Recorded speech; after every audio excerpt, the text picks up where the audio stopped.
Welcome everybody to the August Hort meeting. And we have Ann Northrup coming up shortly at 7 o'clock. We'll be talking about diseases and such, and hopefully preventing them in our gardens. A couple of announcements first. September, we're partnering up with the North American Rock Garden Society in September, and it's going to be a different time, and it's really at the Rock Garden Society's meeting. We're going to be joining them. So it's 1 to 4 on Tuesday, September 26th, and we're going to have a walkthrough. It's going to be at the Lake Merritt Garden Center, and it's from 1 to 4, and we'll be walking through the gardens at Lake Merritt and their rock garden, and other gardens that they have. And then at 2 o'clock, they'll have a special presentation from Jenny Wainwright Klein. She'll be visiting from the Munich Botanic Gardens, and evidently they have this satellite garden that's up at 10,000 feet. So that should be very interesting. It's right close to BART, and you can walk 20-minute walk from BART. There's parking there. You have to pay for parking. If anybody has carpool needs or whatever, wants to share a ride, I can connect you guys. However, Hort won't take any responsibility for anything that happens or whatever. So you're on your own there, but I can certainly make connections if you wish. If you have a carpool that you coming from an area or whatever and want to take some people, let us know. Just email me, and we'll see if we can make connections.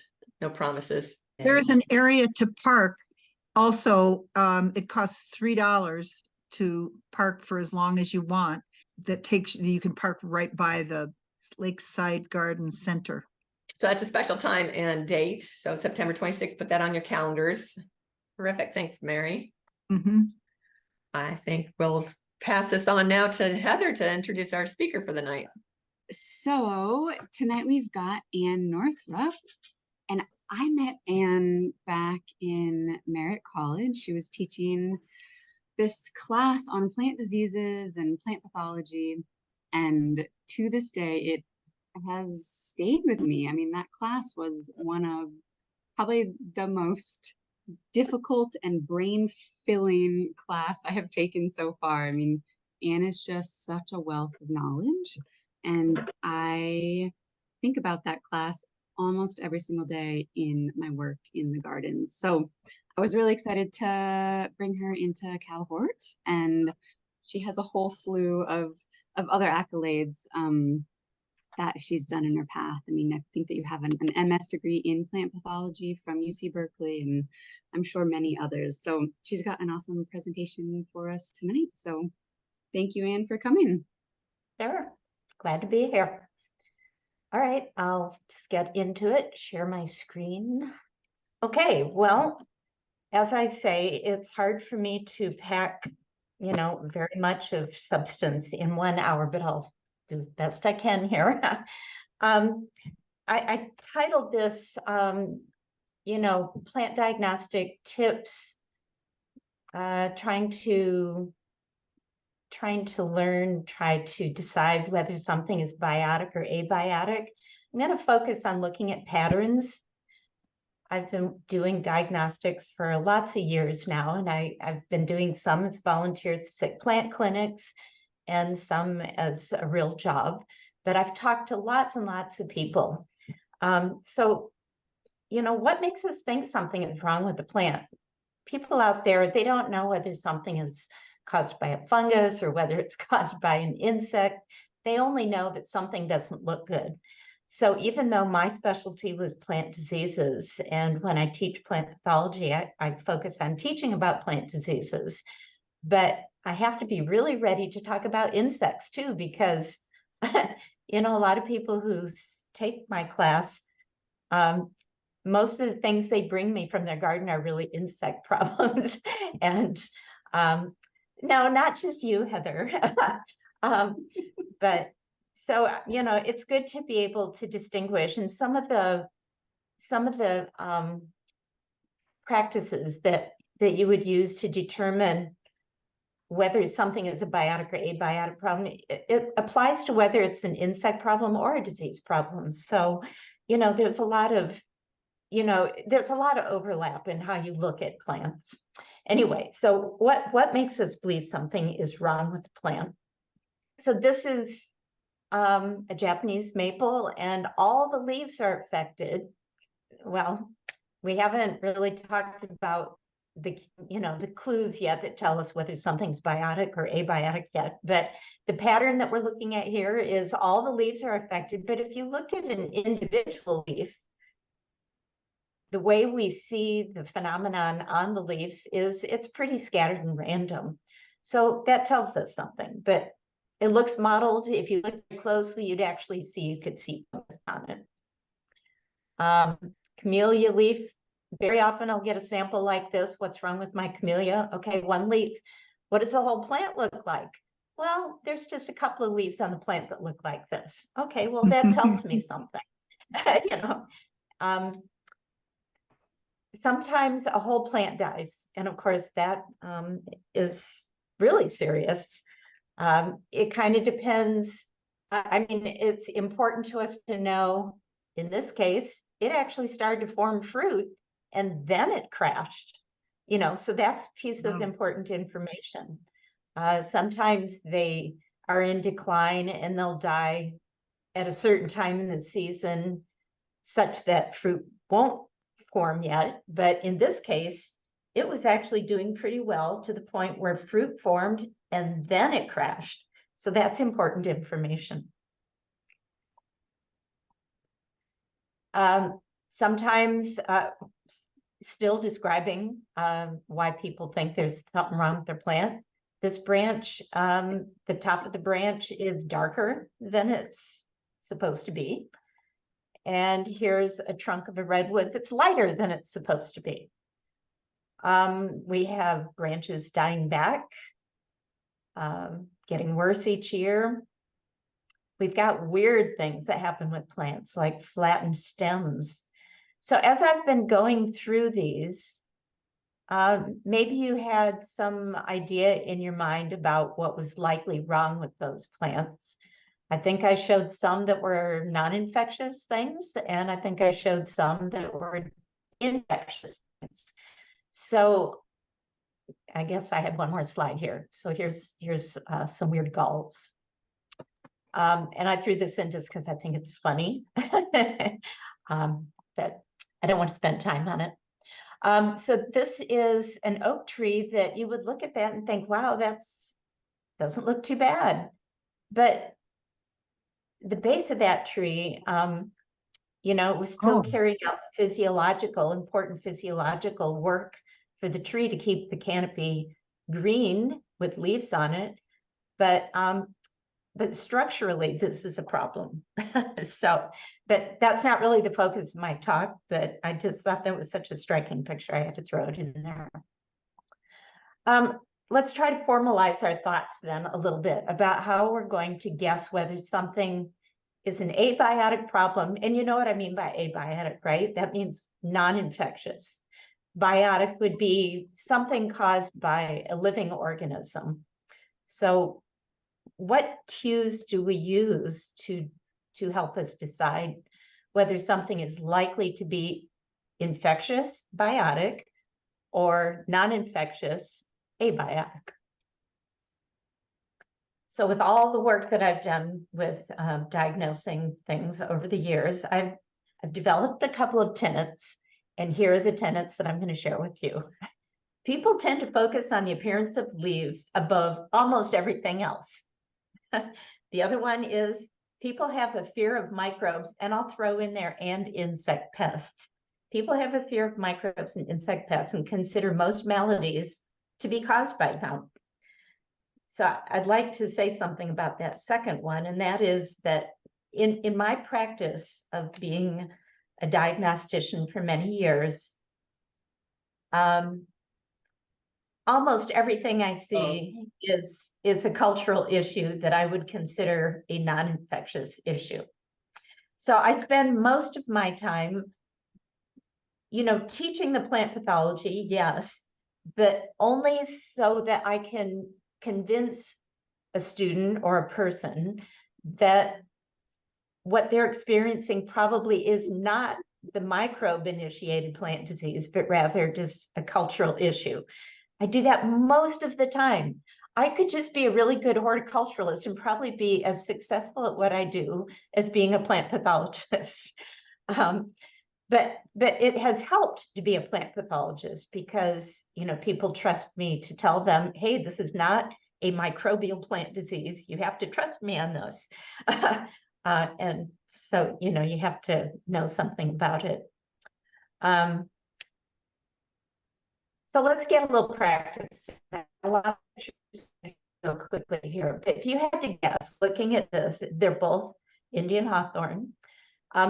Which of these choices would you choose? Is this caused by a biotic agent? Is this something that the plant steward has done wrong? Could this be an environmental injury, a non-infectious thing? Or is this normal physiology for the plant? So just take your guess. And I'm going to say that was too easy because I'm guessing that all of you got that one right. Can you nod your head if you think you got that one right? Okay. Yeah, but what is it? So that was an infectious issue. But I'm going to tell you why. What is it that we saw in that on those leaves? You know, I'm going to ask you, what is it that you saw in those leaves that helped you, you know, that tipped you toward believing that it was a biotic issue? Well, we looked at the random pattern on the leaves. Hopefully that was, you know, even if it's just intuition, you know, perhaps you've been to talks before about plant disease, maybe you haven't, but a lot of people have an intuition about seeing those random spots on the leaves and understanding that that is the way a microbial initiated leaf spot would occur, is randomly like that.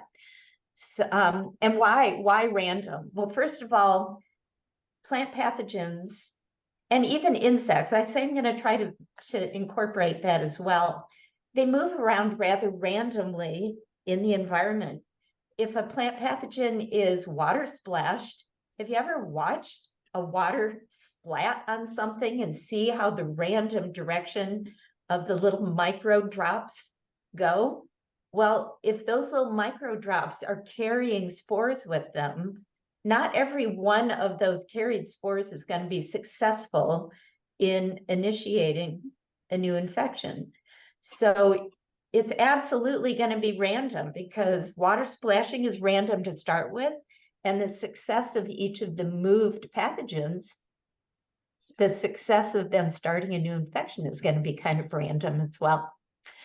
So random, you're hearing me use this word over and over again here. So biotic, either plant diseases or biotic insect issues often will show up as random patterns. Now, the randomness can be on different scales. If we're looking at something that is affecting an individual leaf, we can look for the random spots right on that leaf. Heather's gone to get her notes. No, there can be random numbers of leaves on a plant. There can be random plants in a larger collection of plants. So you can appreciate that randomness needs to be looked at on different scales. And we need to get used to looking at plants this way. So when people bring me just a leaf, that doesn't give me the opportunity really to look at anything but the randomness on that leaf. I would like to highlight this comment that I've put here at the bottom, and that is, if we are ever suspecting that there is a pathogenic microbe that has incited a disease on a leaf, we must ask the question, has the environment been appropriate for that disease organism to be able to start an infection? Now, you may not know the answer to that, but I'll tell you that most organisms, most plant pathogenic microbes that can cause an infection on a leaf often needs many hours of leaf moisture for that infection to be able to get started. So people bring me their house plants and they say, oh, I've got this I'm sure this is a fungal leaf spot on my house plant.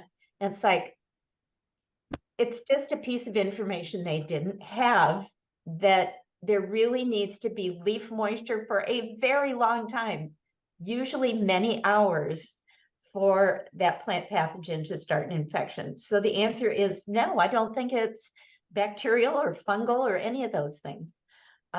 Sometimes leaf tissue just gives up, There are blemishes in the world. We have blemishes on us. Plants have blemishes, and they're not all caused by microbes. All right, so has the environment been appropriate? So I would suggest that if you look at a plant and you think that something is infecting the leaves, then you're all gardeners, so you're probably pretty knowledgeable about what your plant is. That's great. You're a step ahead of what a lot of people who come into plant clinic, you know what the plant is. You can describe the symptoms and look it up online to see if it's ever been reported that your particular plant even gets a microbial leaf spot, is genetically susceptible to a foliar pathogen. And if you find that there is something reported, then you can go to images. You can see if the images of this foliar pathogen look like what you have. And then you can compare what you have.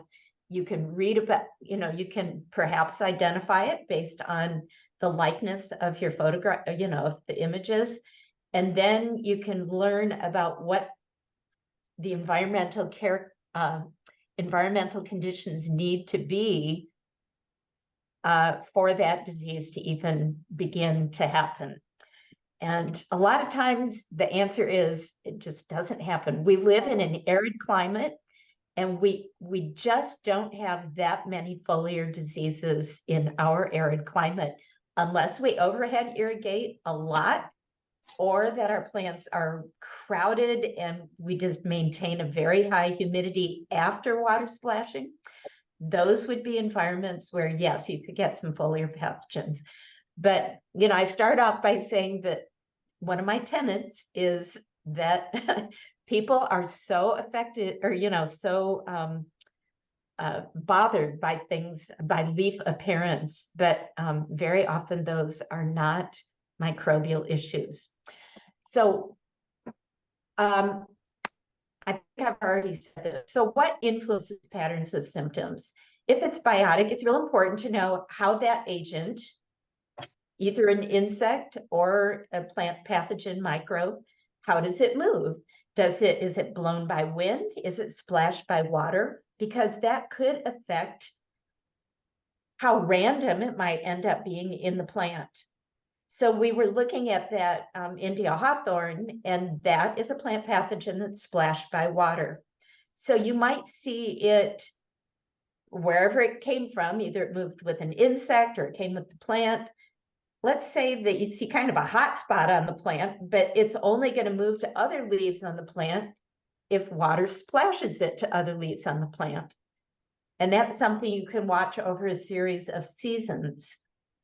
What if it's a plant pathogen blown by wind? Well, you might expect that you could see it on more of the plant the very first year that it is, arrives at the plant. But again, the environment has to be right for those infections to all take place. Let's see. As I say, I think I covered a good bit of this. As far as injuries go, so I'm still talking here about what influences patterns of symptoms.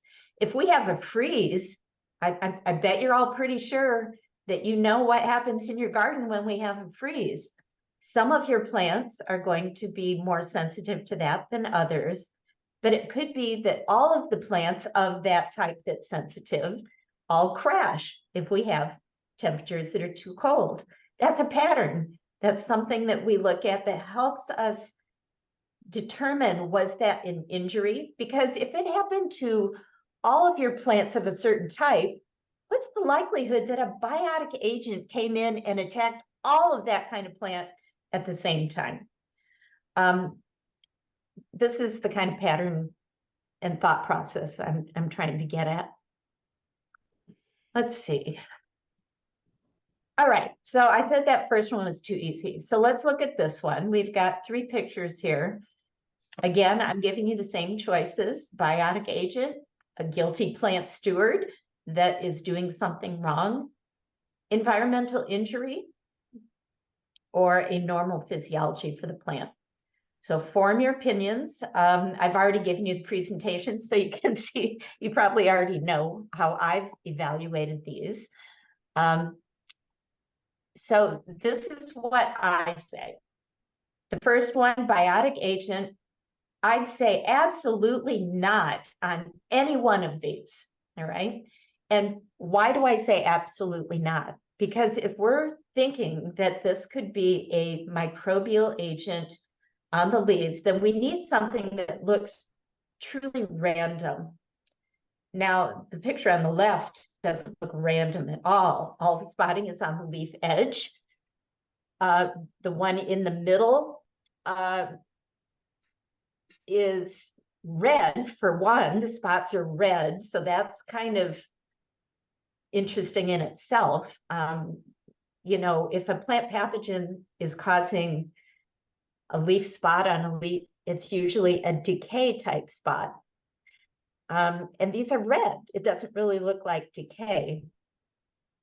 And the other issue about this one is they're all clustered like in one place and mostly around the edge. And there's more going on with this leaf to boot. It's curling. And we know about, you know, curling leaves often describes other things that might be going on with the plant. So we need to put all the information together. The picture on the right is probably the one that most of you are saying, well, that looks pretty random to me. But I'm going to say that's not random. It's not as random should be. So my cursor doesn't show up on the screen, but all of that spotting that you see, well, first of all, there is another symptom on that liquid amber leaf that is pretty darn important. And if somebody wants to shout out, what is the other symptom that we see in the liquid amber leaf that might lead us to an explanation for the brown spots? Very light colored and it looks anemic. It is absolutely chlorotic, absolutely chlorotic. So that can't be ignored. So is there some explanation for why we would be getting brown spots on a really chlorotic leaf? Absolutely. When the chlorophyll is gone out of a leaf, either because, well, for who knows what reason, either there's a nutrient, maybe the pH is wrong for the plant, who knows why it's chlorotic. But a chlorotic plant is way more likely to sunburn. These are all little sunburn spots. So don't ignore any of the other symptoms that you see with it. Let's go back to the apricot leaf. I said the other symptom that we're seeing here is that it's curling. Why do leaves curl on plants? Yeah, if they're not being watered enough, leaves will curl on plants. So I would say that this symptom that we're seeing in the middle one is really edema, which is really just a physiological reaction, a stress reaction in a way. So that's why I said the guilty plant steward causing a non-infectious damage. I said maybe, because it's possible that the apricot was not being watered enough. And that caused not only the leaf curl, but these stress spots as well. Okay, environmental injury, I say quite possibly, and I'm thinking about the liquid amber there because it could be an inappropriate soil type for liquid amber, which is causing it in the end to get sunburn spots on it. So that's why I said quite possibly for that. And normal physiology, I think I said maybe, because the Chinese elm there are certain plants that we look at, and I'm sure you're familiar with certain plants where you say, oh, I see that on that plant all the time. That just seems to be what that plant does. How many of us have said that? I think that's just what that plant does. Okay. I can't see all your faces out there, but I would love to see a couple of nods, because sometimes it's just what that plant does. Okay, there are some leaf symptoms that have diagnostic significance that I would like to share with you. And one of them is this. I've gotten into, it's kind of fun as a diagnostician. I can kind of, sometimes I have to really tease information out of people. There may be a little unwilling to give some of the information at first because they don't want to be considered bad plant stewards. But when I see the symptom of a leaf tip graying or becoming this really light green, it's most easily seen in the left picture and the middle picture. I know that plant went dry. I know that that plant desiccated. And people say, oh, no, that isn't quite possible at all. I've always made sure that this plant is watered. It's like, there's nothing else that looks like this in a plant. If it turns gray or light green around the edges like that desiccated. Now, there might be another reason besides them not watering the plant that caused the leaves to desiccate. What might some of those be? Well, if there was maybe a partly broken branch where the moisture couldn't get to that part of the plant, it might desiccate for that reason. Maybe we have really warm, dry winds where an insufficient root system can't quite replace the water that the leaf is losing as fast as the leaf is losing it. So there are some other reasons besides not keeping the roots moist that, that might end up with desiccation of leaves. But recognize this for what it is, okay? Desiccation of leaves. Plants that are, I put a star on this one. It's a take-home message. Plants that are underhydrated, or those that have a lack of chlorophyll or other plant pigments, are more susceptible to sunburn. That statement can apply to leaves or woody plant parts. And then I also said, look for the symptom pattern. If you're seeing a bunch of, brown, crispy leaves, I say, look for the symptom pattern on the whole plant. Are they on the most exposed side of the plant? Of course, that makes a lot of sense, right? The most exposed side is going to be the side that gets sunburned. So here are some pictures of leaves. And in one case, a camellia flower where sunburn has occurred. And sunburn can look quite different on different plants. This is something that you have to kind of build your own database in your head about how sunburn looks on different plants. But the middle picture, the aucuba, it burned in the areas where there was no chlorophyll.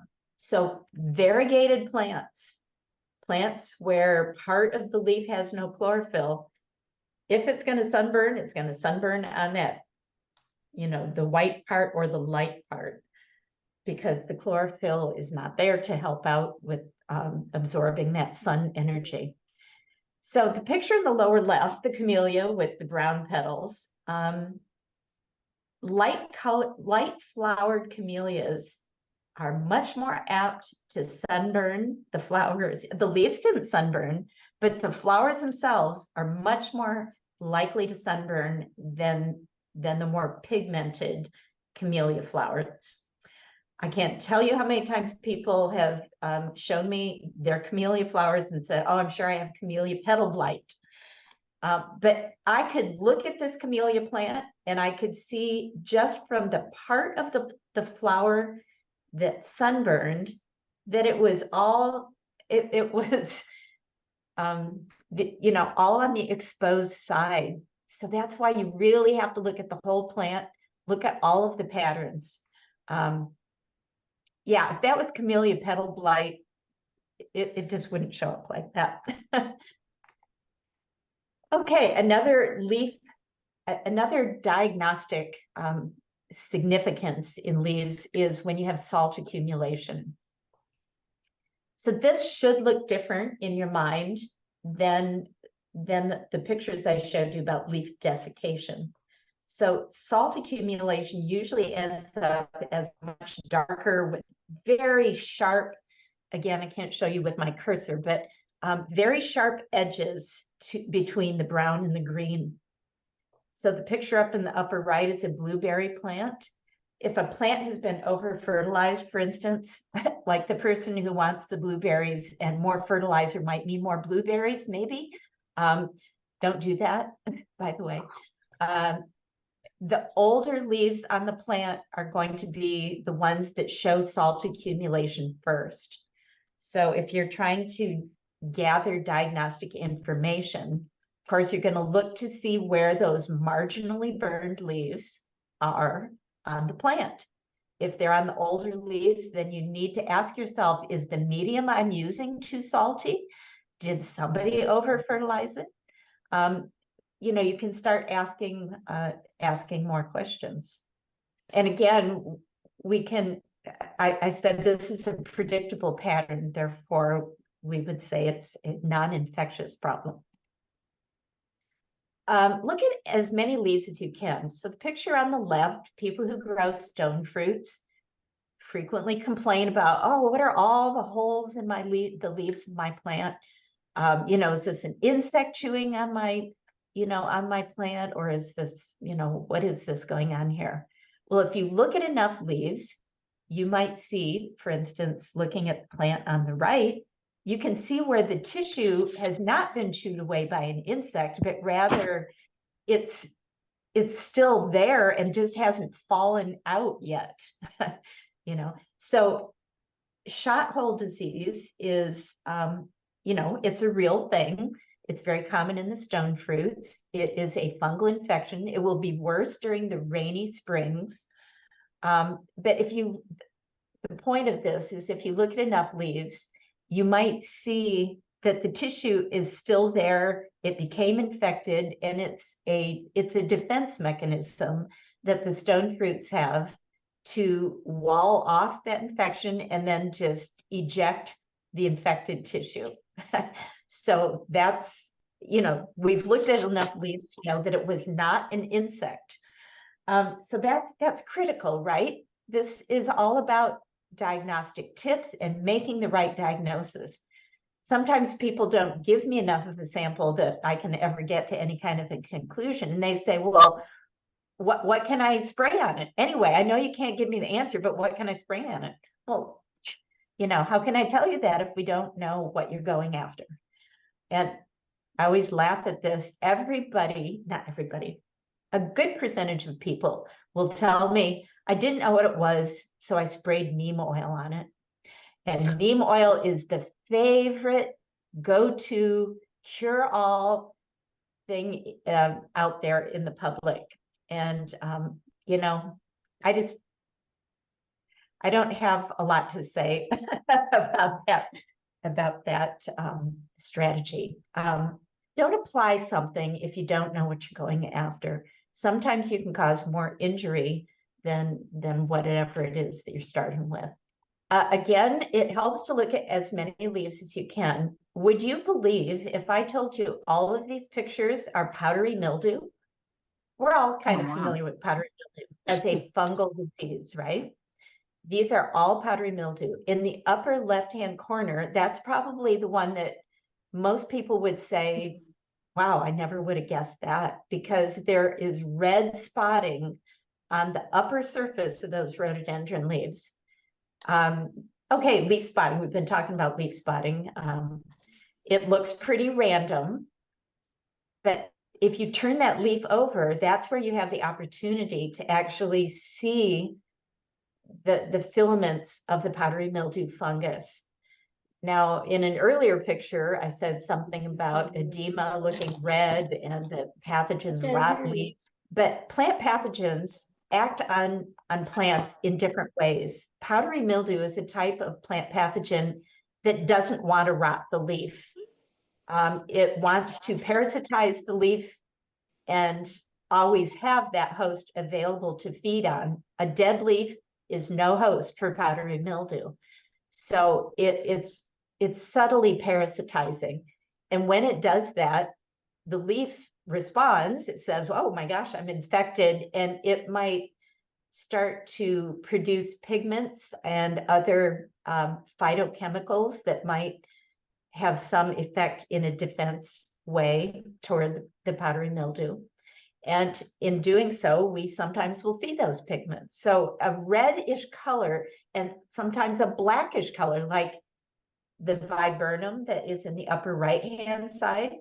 You can see a little bit of the hazy color of, or, you know, the whitish kind of cast that would be the actual filaments of powdery mildew.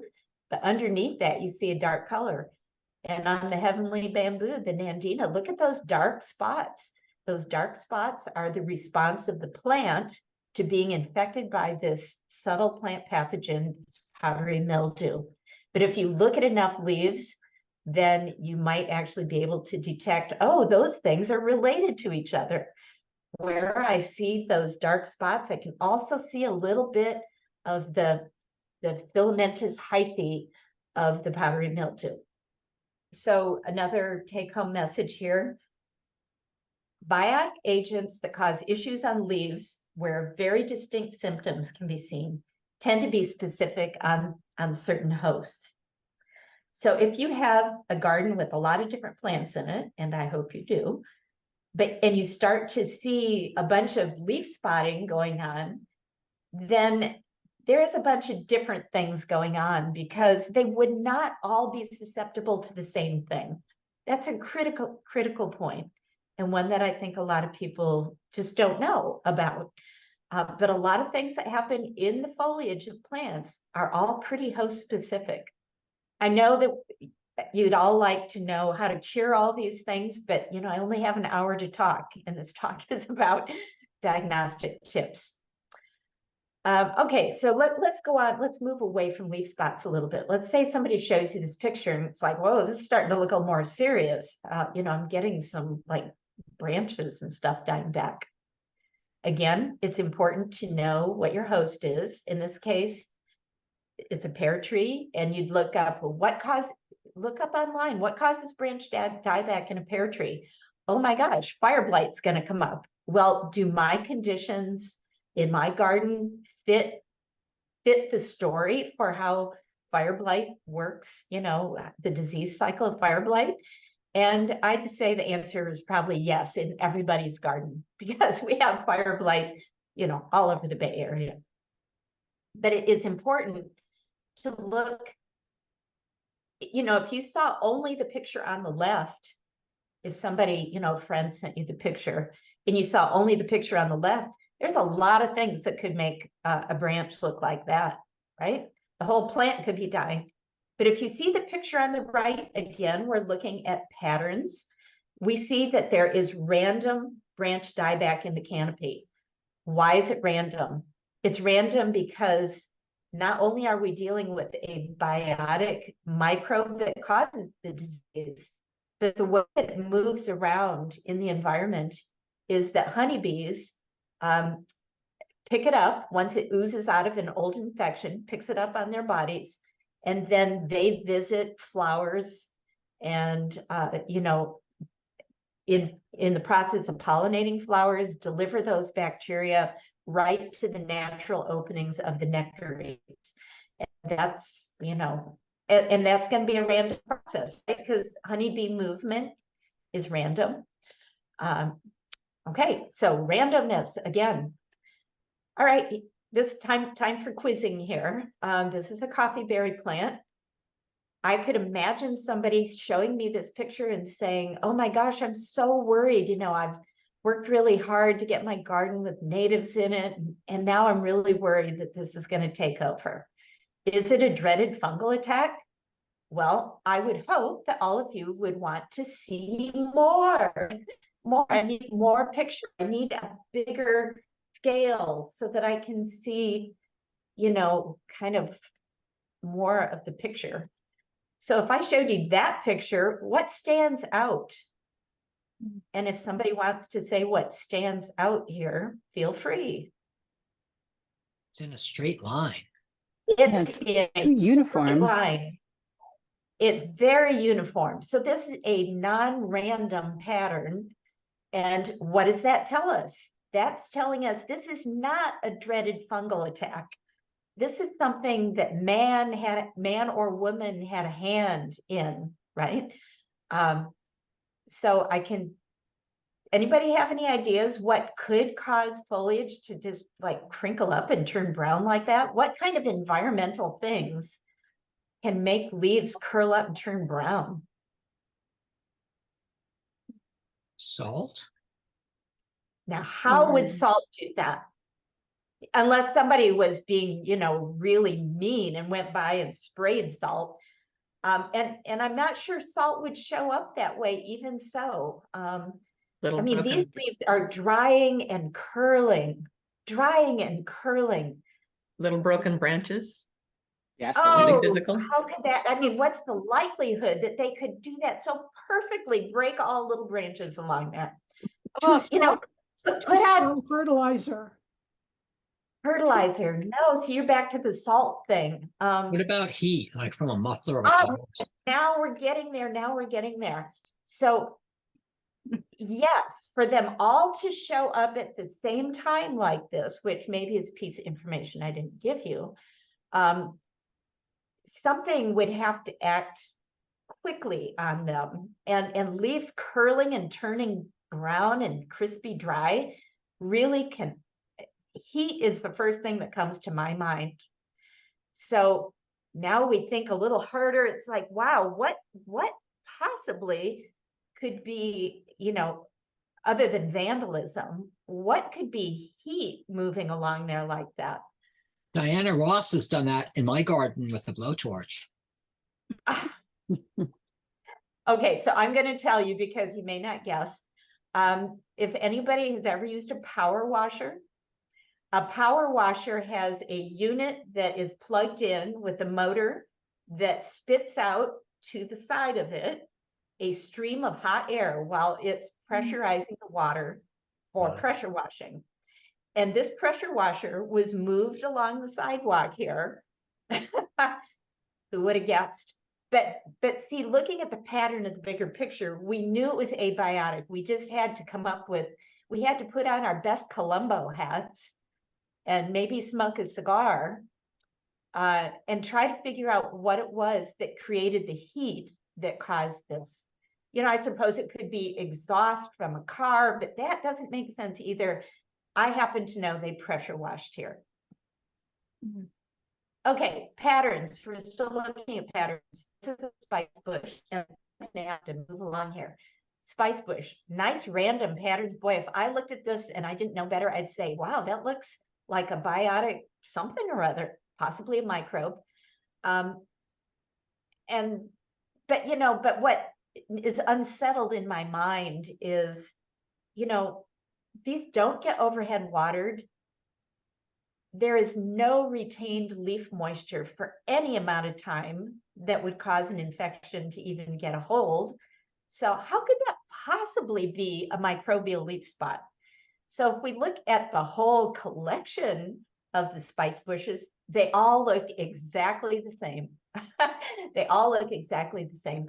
And so I would put it out there that as much as that looks like a microbial leaf spot, the conditions just aren't right for it. And I think this is just the spice bush giving up on certain tissues in a random way, getting ready to drop for the winter. It is a deciduous plant.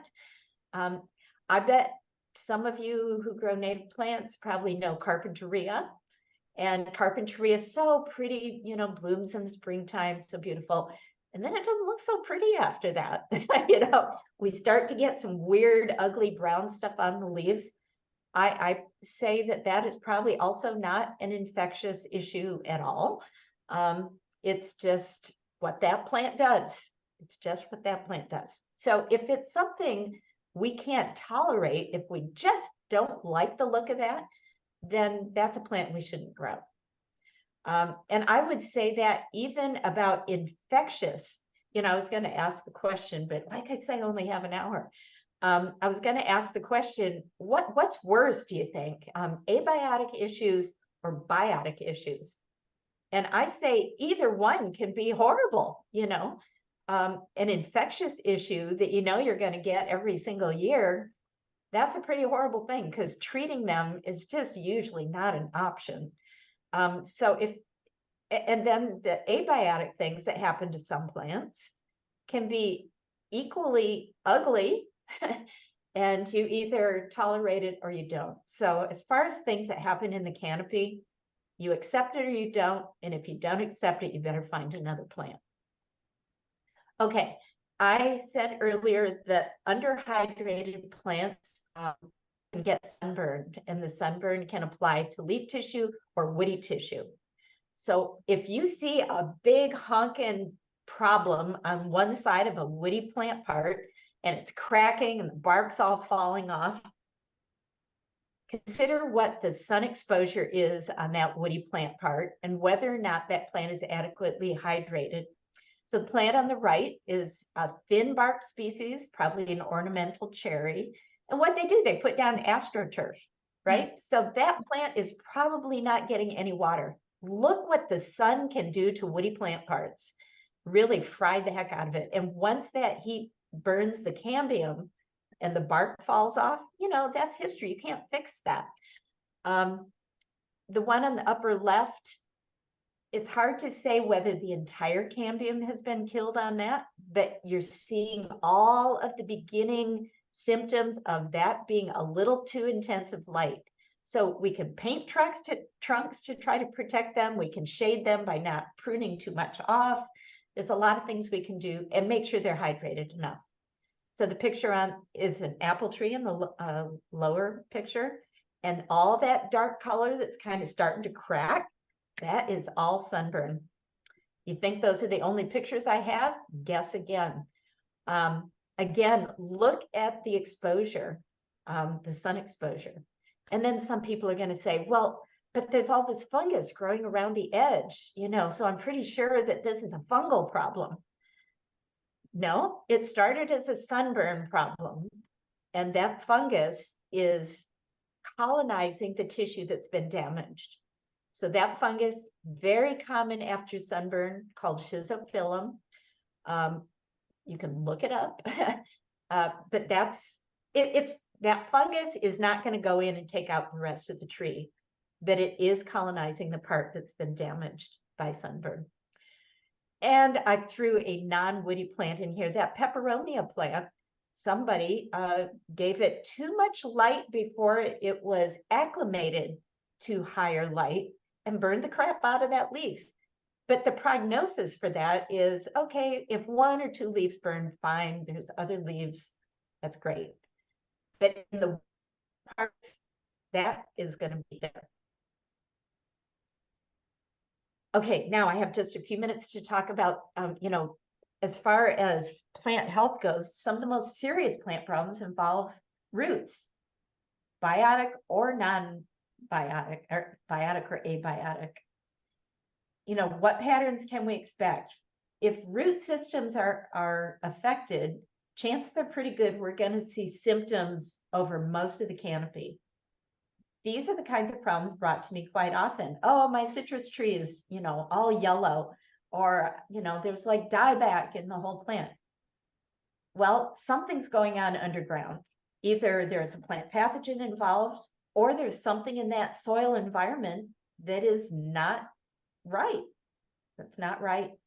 And that not right thing could be, have you watered it all during the many years of drought we had? That would be an abiotic plant disease, but a pretty darn serious one. So again, biotic or abiotic, either one can be super serious.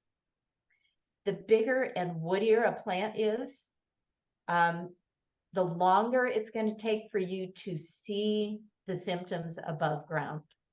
And by the time you see the symptoms above ground, it may be too late to fix the problem. So recognize these things before they're too late. Beautiful big old oak tree in Saratoga. I've been driving by this tree for many years. Every year it was a little thinner of foliage, a little more sky that you could see through.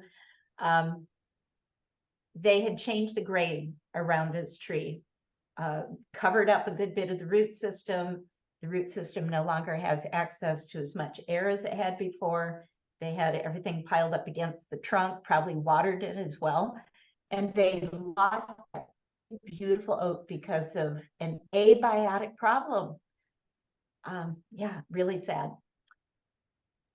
Okay, so here we're looking at a hedge, many plants of the same type, and we have a relatively random issue here. I know the two plants that are dying are right next to each other, but the rest of the hedge looks okay, and these are dying. So that does kind of suggest that there could be a biotic root rot going on there.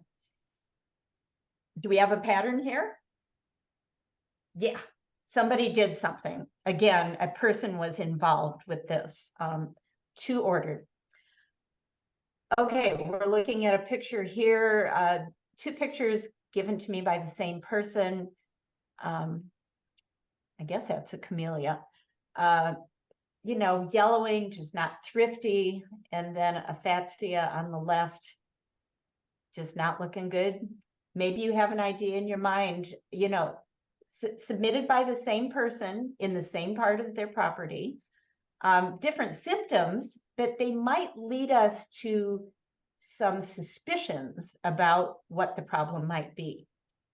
So stepping back, we look at a very non-inspired, you know, landscape area, but, you know, a lot of people think they can plunk in a few shrubs, put a dripper by each one, mulch the rest of the yard, and call it good.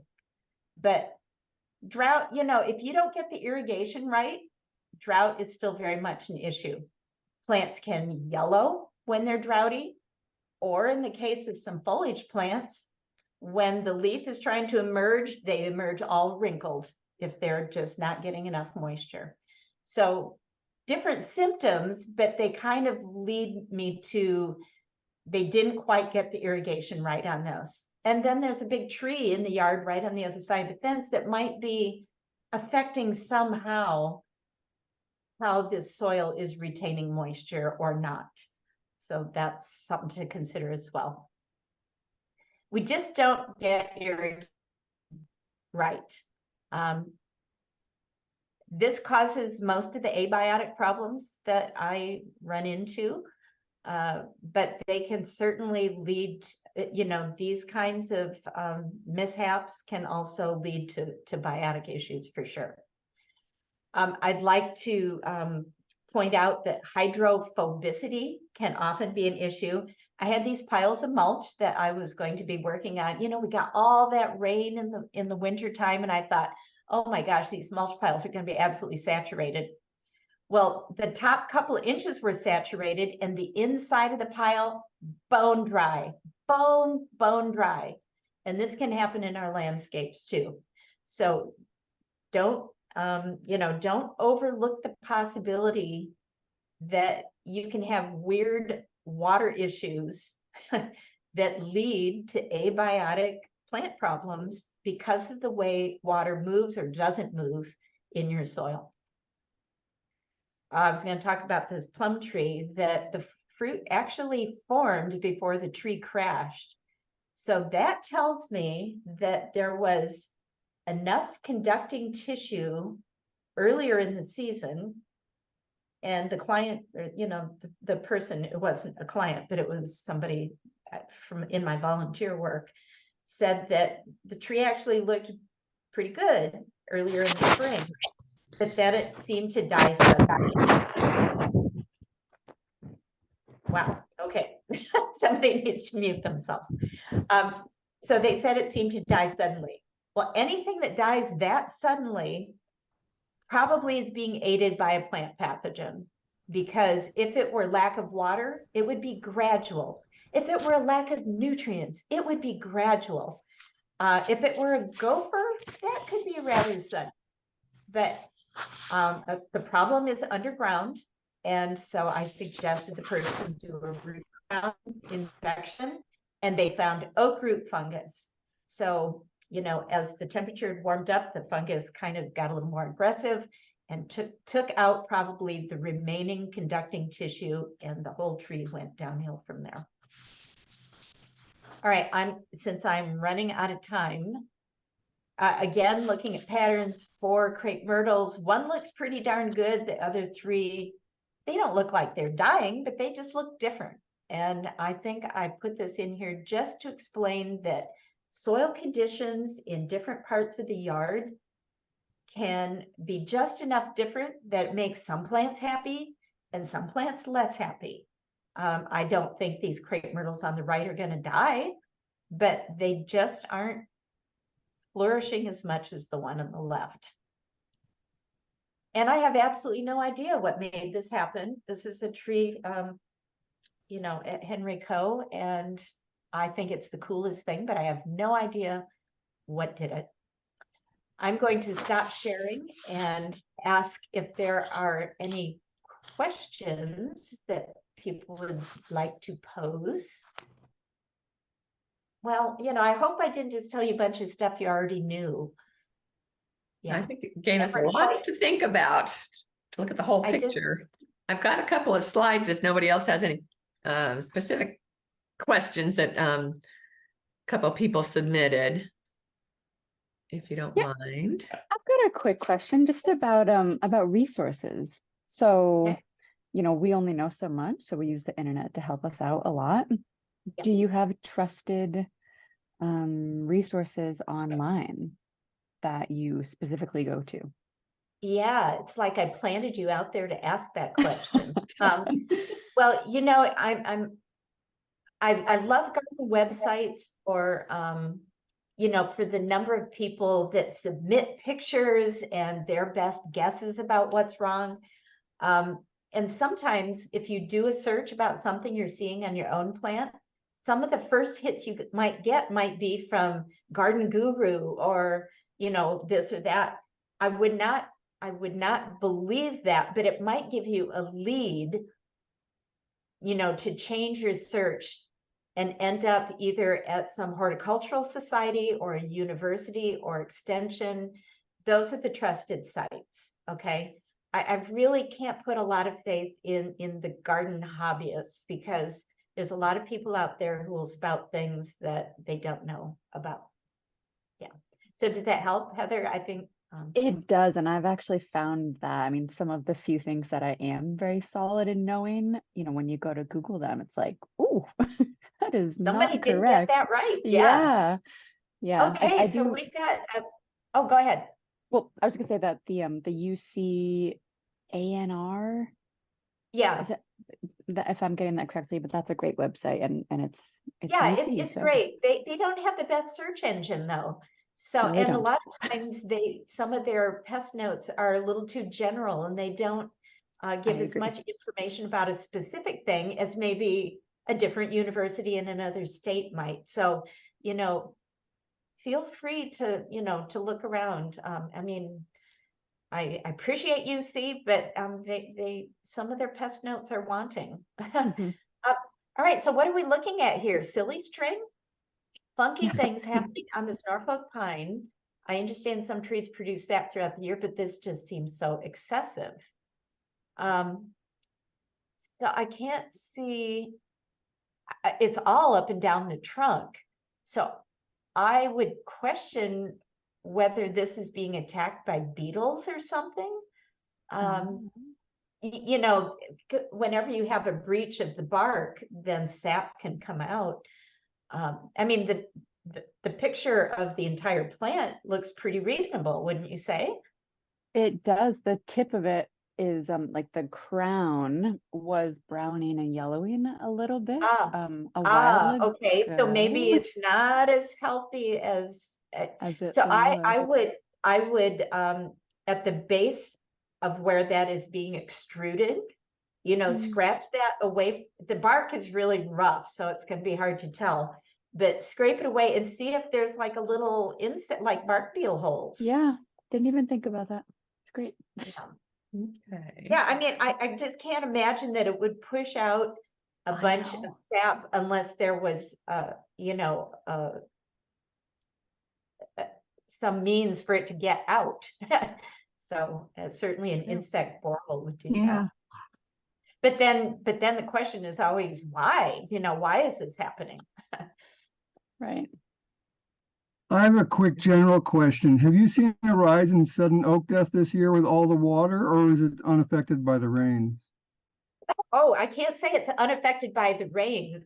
You know, this sudden oak death disease is caused by Phytophthora ramorum, which is a water mold. It loves the moisture.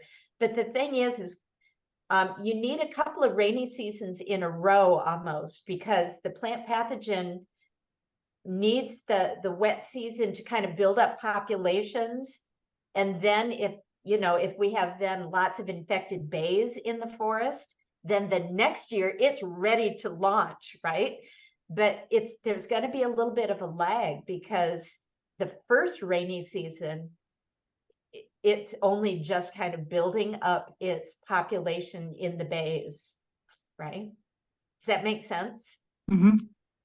So I can't, I doubt there was much of oak infection this year, but if there was a steep increase in bay infection just because the season was long, then having a lot of infected bay leaves out there is going to make our oaks more vulnerable if we get another wet year.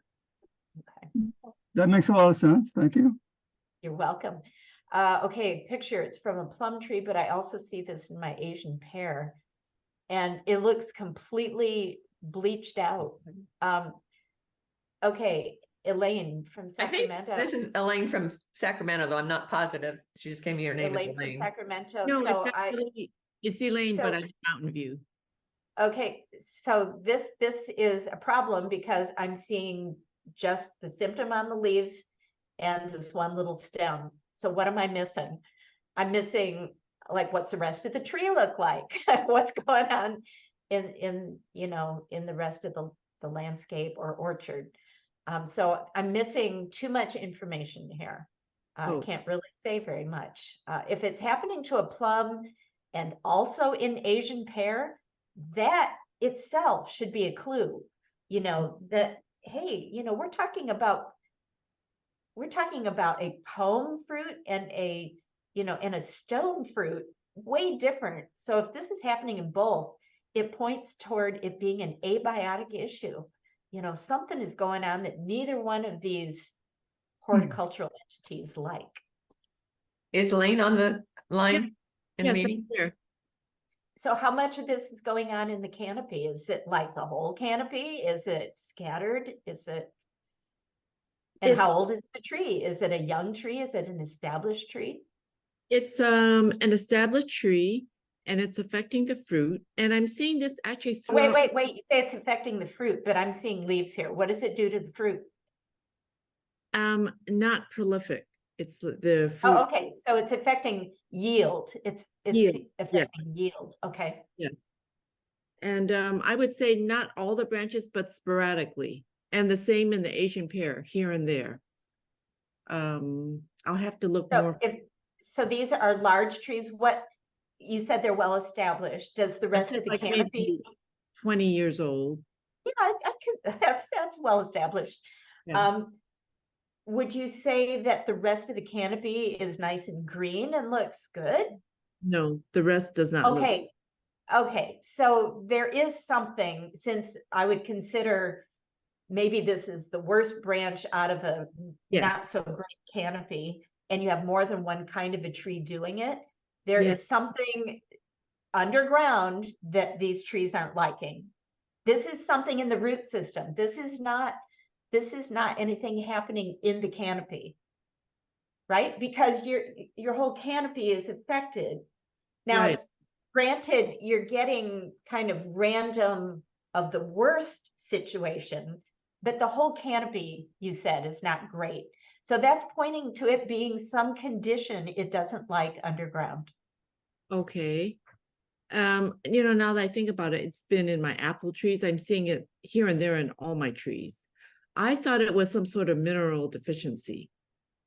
Like You would iron. have to ask, we grow fruit all over in California and the Bay Area. It's like, what kind of a nutrient deficiency would cause that? That's just not normal for us.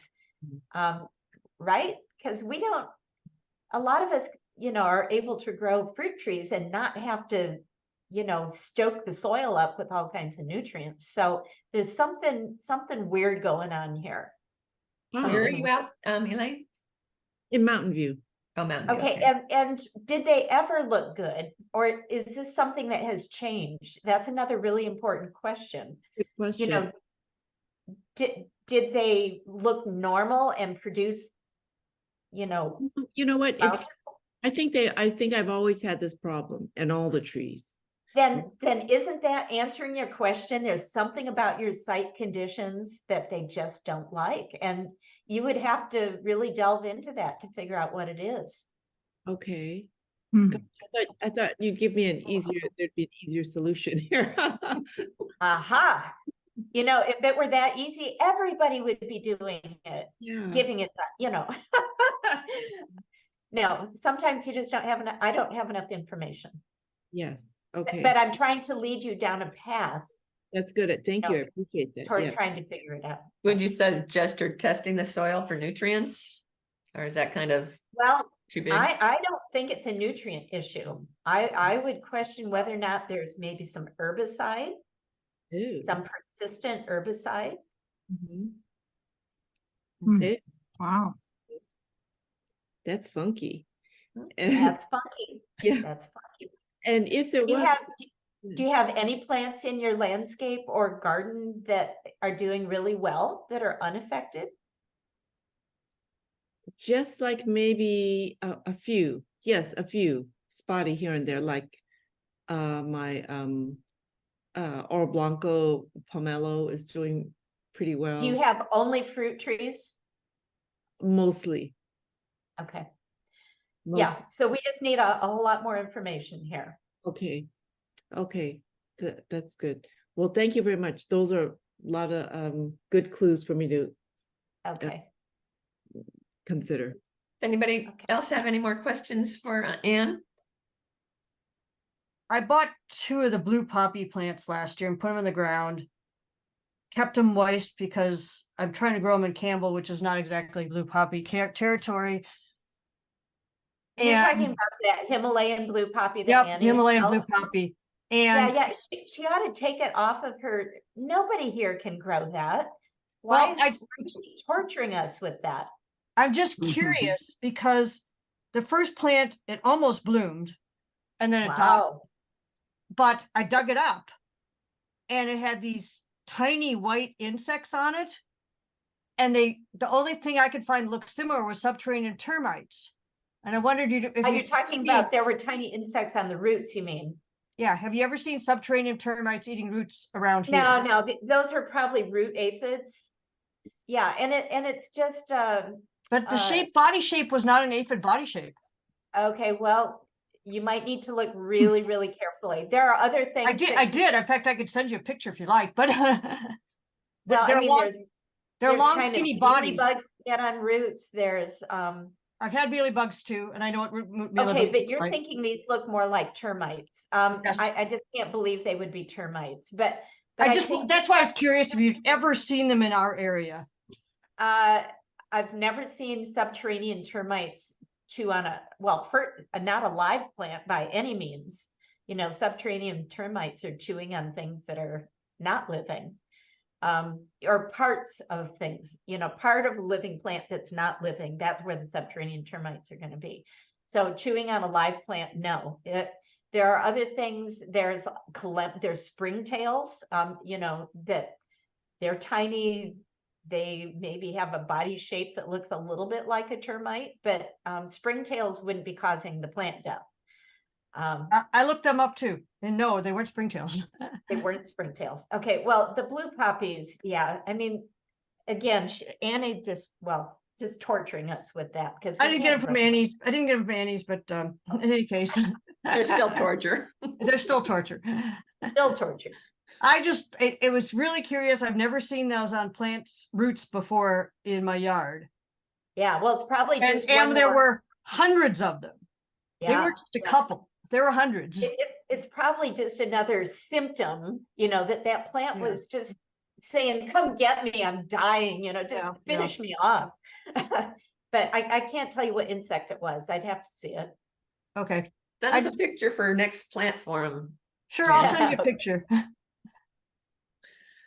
Okay, we got another, one more question on the chat. Is there anything going on with manzanitas after all our rain? Mine are happy at the tips, but seem to have more dieback, not a lot, but has me worried. Yeah, manzanitas can get lots of things. There's lots of fungal leaf spots that occur on manzanitas, and those leaf spotting fungi cause defoliation. So there certainly could have been more of that this year. Are we trying to find a picture of the manzanita? No, sorry. And I don't know, I don't know that the rain that we had this last winter is directly correlated with whatever it is here. If it wasn't a leaf spot, possibly your soil wasn't draining really well. I mean, there's a lot of questions I would need to ask to determine whether the rain was, suspiciously involved with why you only have kind of growth toward the tips and everything else fell off. So I'll throw it out there that if they had a lot of leaf spotting, yes, those fungi can make leaves fall off. If drainage is poor, that could make leaves fall off. So, could be biotic, could be abiotic. And I'm glad you found the name to that plant because I knew I'd seen it before and I couldn't come up with it, but I know that's the right name for it. Yes, someone put it in the chat, so that's what I was going to. So sorry, I interrupted you So- there. No, that's good. I'd like 'Cause I'm to say glad. something about the manzanita question. Manzanita lose their old leaves. So the person who sent the question and said that the leaves at the tips seem to be okay. So I'm wondering if it's just a natural loss of the old leaves. Well, it sounds like it's pretty extreme though. And you can walk out in natural areas where manzanitas grow and you can find all kinds of things going on with manzanitas where they've chosen to grow and it's not always beautiful. So yeah, it might just be what manzanitas do sometimes. Hard to say. So to improve the drainage, would I just put down more mulch or something around there, or you wouldn't advise? Well, if the plant is already planted and somewhat established, there's not a lot you're going to do to change the drainage. Your soil type is what your soil type is. So, if you find that drainage is not adequate, then next time you plant a manzanita, you may plant it on a mound to make sure that a good bit of its root system can be in something that drains better. Yeah, it's about 15 years old, so it's. Yeah, well, then I think it wouldn't have gotten as established as it is if your drainage was not good, right? So I think it's probably something else. And, I've never been very successful isolating root pathogens out of manzanita. So very often they're either just doing what they were going to do anyway, or it's something abiotic. I don't usually find root pathogens in manzanitas. Mhm. Oh, Or maybe my neighbor's watering too much. that could be a problem. That's always a problem. Can I ask if you do notice what you suspect to be a fungal pathogen, and you're seeing just certain branches or certain parts of a branch that is, getting weird, do you recommend to cut it off, or will it keep it from spreading to other parts if you remove that part, or is there This is a where, way forward? yeah, this is where we need a much longer talk, because if it's a vascular pathogen, then it doesn't do really that much good to cut it off, because a vascular pathogen could still be in any other part of the plant. If it's a canker that really only exists, has only colonized a certain part of a branch, yeah, you can cut that off and you would be eliminating it from the plant. So this is where you need to have more experience, more exposure to plant pathogens. Yeah, I mean, like I say, it's taken me decades to learn what I have about plant diseases and teach about plant diseases. And if it were super simple, that was just a recipe that, yes, if you see this, then you do this, then people wouldn't ask me to give talks for Cal Hort. Very good. Well, that's good info. If you are going to cut something off and you're worried that it's systemic in the plant, is there a danger of then your tools spreading it to other plants or other parts of the plant, or is that not? There is some chance of that. In the case of verticillium wilt, I mean, it's been said that if you're suspecting verticillium wilt in a plant, you should certainly sanitize your tools before you go to another susceptible plant, right? Because if any of that material that's in the vascular system adheres to your pruning tools, then yes, you could move it to another plant. So so the answer to your question is yes. So if you're going to be paranoid about everything, you would sanitize your tools all the time, all day, every day. If you know a lot about plant diseases, you're going to be more selective about, what you're going to bother to do that with. Sure. Okay, thank you so much. It's super interesting and helpful. Well, in the chat, Geraldine says it's fascinating talk. Please come back again. So we would love to have you back. I would invite anybody who's interested. Once a month, I do an online plant clinic through our Master Gardener, volunteer group. It's on the second Tuesday evening of each month, not the winter months, but the second Tuesday evening from 7 to 8:30, and you can register for this online plant clinic if you go to the Santa Clara County Master Gardener webpage. Okay. We'll get that in the newsletter then. Thank you so much. You're welcome. That'll be helpful. So no other questions? Probably lots of questions, but out of time. Thank you so much, Ann. That was really very enlightening and help everybody kind of surmise when they're starting to see, things going haywire. Yeah, you're welcome. Like I say, we could only just barely touch the surface. It's complicated. It's really complicated. Yeah. And I know your point about, one plant leaf goes bad, or if they're someone, I bring a friend to pick out a plant. Oh, that one has a bad leaf. I go, well, just pull it off. Well, yeah. And if it's just because of an abiotic thing, then you do that. It makes you feel better. The plant looks better. Yeah, everybody's happy. Yes. So if everybody saw that the one mystery plant got solved, that was I don't know if I guess everybody probably already saw that when I was buzzing through that. So and evidently I think someone said Annie's had it. So anyway, thank you everybody. Thank you again, Ann. We really appreciate that. It was really great.